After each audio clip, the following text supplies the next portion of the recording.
Hi everyone, Janie here. Welcome back to my garden and welcome back to day 14 of my 30-day garden transformation challenge. Let's get started with my daily routine.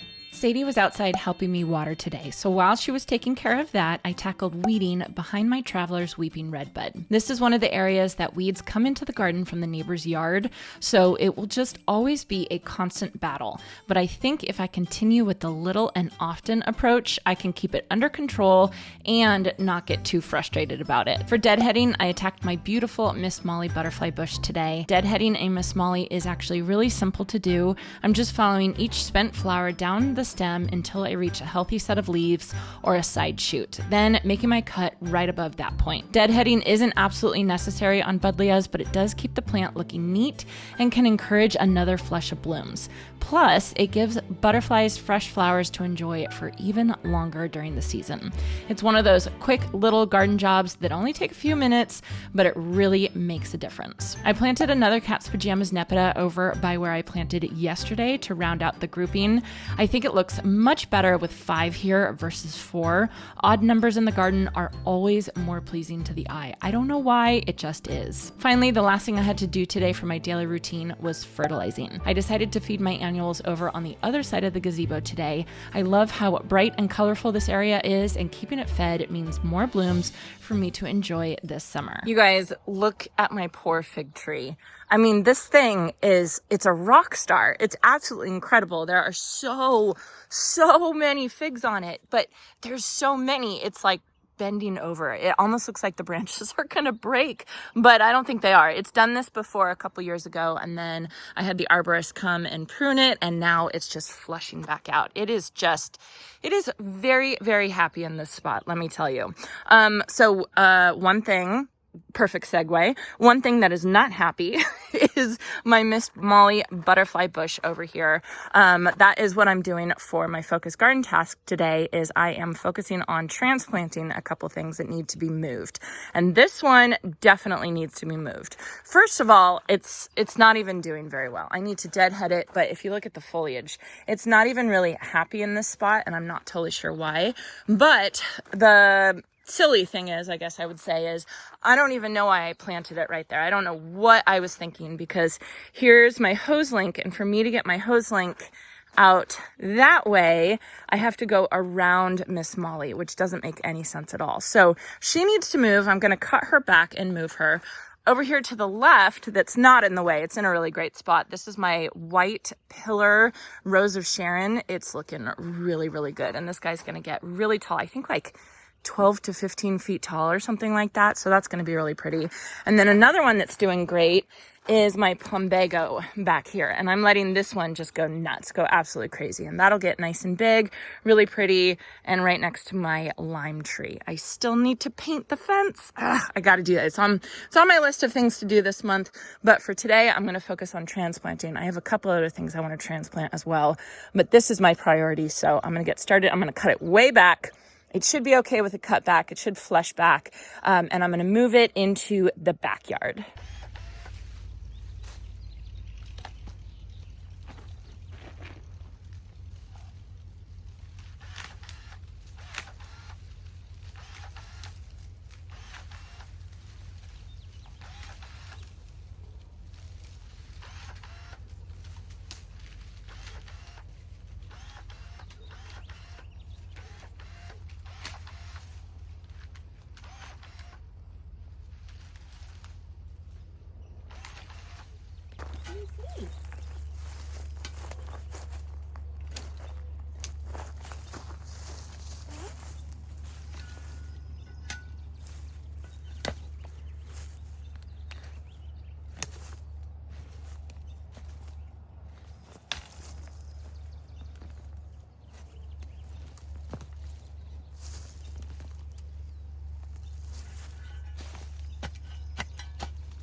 Okay, that wasn't too bad.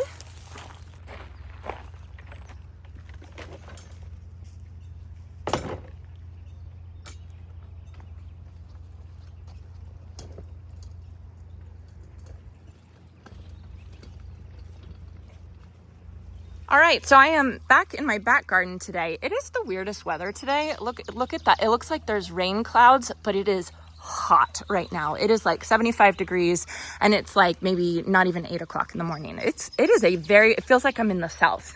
It is very hot and very humid. So anyway, I brought my Miss Molly butterfly bush back here and I am planning to plant it. I'm planning to work in this area right here. And basically this is my Roman candle podocarpus. And this guy was here. This guy gets, I think 12 to 15 feet tall, but only 3 to 4 feet wide.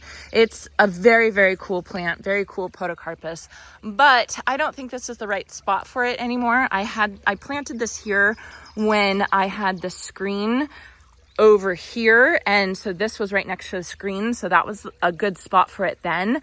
But now that the screen's not there, I don't think that that's the right plant. I'm gonna move that to the front yard. And in this spot I am planting this plant right here. And this plant was actually a gift from my friend Greg Gayton from my local garden center, Green Acres. He and I have become good friends, and he gifted me this plant, which was so sweet of him.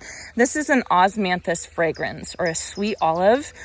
Such a cool plant, you guys. So Greg is a certified nursery professional, which basically means he knows everything about plants. It's very cool. And he always raves about this plant and talks about this plant. And actually my neighbor at my old house had this plant planted, and this will actually grow into a small tree. And my neighbor had this plant planted and it smelled so good when it was in bloom. I mean, so incredibly good when it was in bloom. It blooms in the spring and sometimes in the fall, but I think mostly spring. Gets about 10 feet tall and 6 feet wide, and it's not a shrub. It actually grows into a tree, and you can prune it up so that it's just, it's like more of like a tree standard. But I think it'll be a really good spot right there. As the October Glory maple grows up, it's going to give it a little bit of afternoon shade, and this guy can handle full sun to part shade.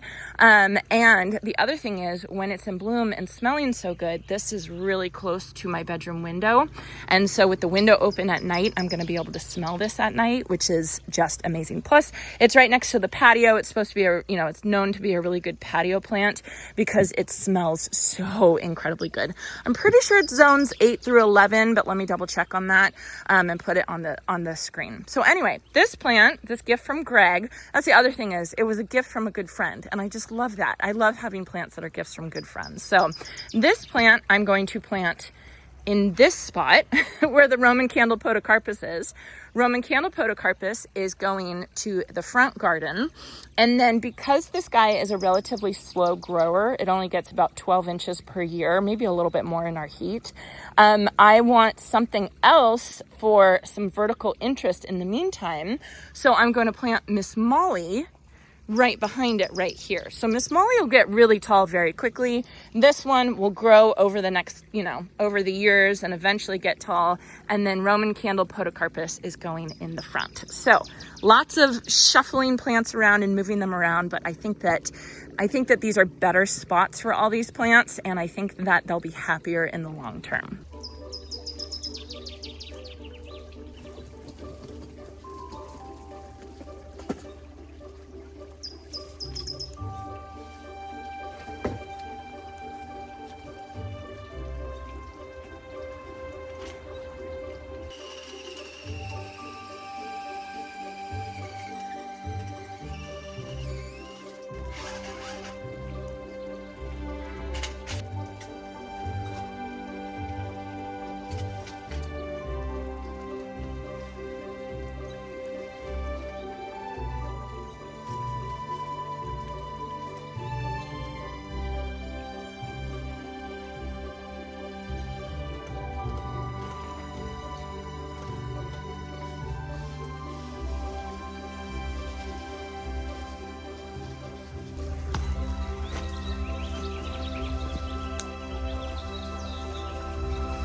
Okay. I feel like I'm playing musical chairs with these plants.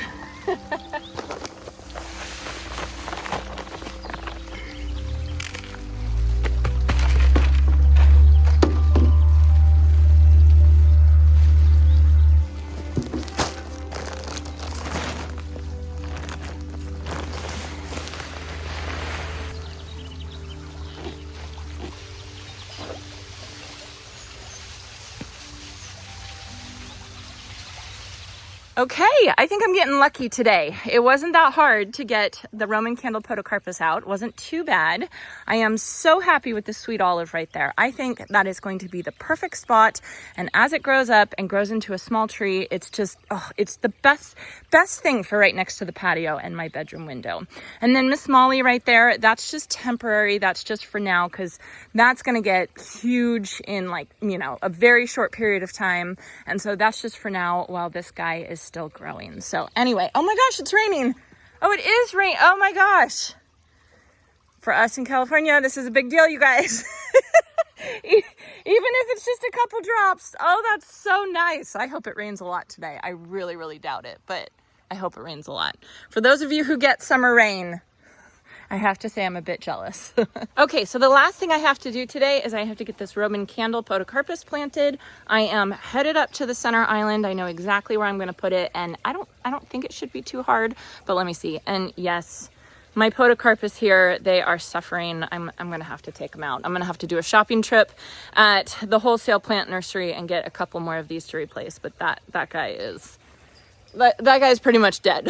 The rain is so nice. I love this. I could work outside all day with it raining a little bit like this. It's like barely sprinkling. Look at can you guys see the ground?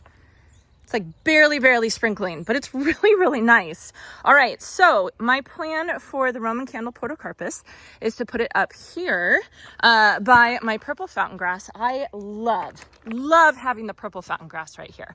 I think it is so pretty. And then I planted this Merlot lavender right here, which has the same variegation that the Roman candle podocarpus has. And I planted another one behind the purple fountain grass over here, but this one's just getting lost. So I think what I'm going to do is I'm going to dig out this whole area. You can see my meadow is kind of spreading over here as well. I'm going to dig out this whole area, and this is where I want to plant my Roman candle podocarpus, because eventually it'll get nice and tall. So it'll be all tall with the purple fountain grass in front of it. And then I think that's also going to give a little bit of height, because I have a lot of height over here on this side with the El Nino Catalpas, with the little gem magnolias, even with the weeping Atlas cedar. And I think it'll be really pretty to have a little bit more height right up front here.